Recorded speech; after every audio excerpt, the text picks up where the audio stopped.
রাত 11টা, যখন পুরো ঢাকা শহর ঘুমানোর প্রস্তুতি নিচ্ছে, ঠিক তখন আমরা রওনা হলাম সীতাকুণ্ডের উদ্দেশ্যে। ব্যাকপ্যাক, হেডফোন, পানির বোতল আর উত্তেজনায় বুক ভরা।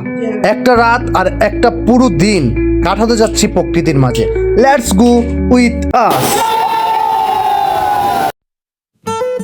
ঢাকা চট্টগ্রাম হাইওয়েতে রাতের এই জার্নি যেন এক অন্যরকম অভিজ্ঞতা। জানালা দিয়ে বাইরে তাকিয়ে মনে হচ্ছিল আমরা যেন কোথাও হারিয়ে যাচ্ছি।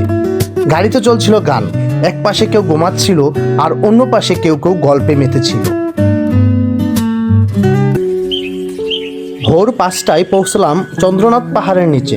চারপাশে তখন হালকা অন্ধকার, কিন্তু পাহাড়ের মাথায় সূর্য ওঠার অপেক্ষা যেন প্রকৃতি নিজেই দাঁড়িয়ে। একটু বিশ্রাম নিয়ে শুরু করলাম ট্রেকিং। আমি আর কি করব ভাই, আমার অবস্থা খারাপ।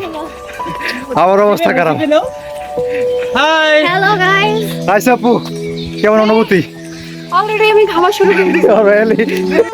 ধাপে ধাপে উঠে পৌঁছলাম চন্দ্রনাথ পাহাড়ের চূড়ায়। মন্দির থেকে নেমে তাকালাম নিচে, চারপাশে কুয়াশা আর দূরে সমুদ্র। হঠাৎ যেন সব ক্লান্তি উধাও হয়ে গেল।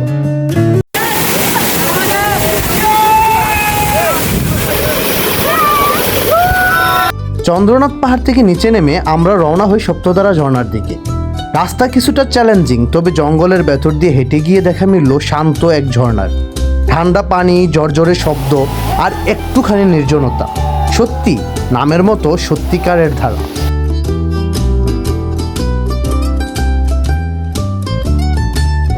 ঠিক দুপুরের দিকে আমরা গেলাম গুলিয়াখালী সি বিচে। এই বিচটা একটু অন্যরকম। এখানে ম্যানগ্রোভ বন আর সবুজ গাছে ঢাকা বিস্তীর্ণ জমি, যার মাঝখান দিয়ে চলে গেছে ছোট্ট খাল। একদিকে নোনতা বাতাস, অন্যদিকে পাখির ডাক। একেবারে অন্যরকম এক শূন্যতা।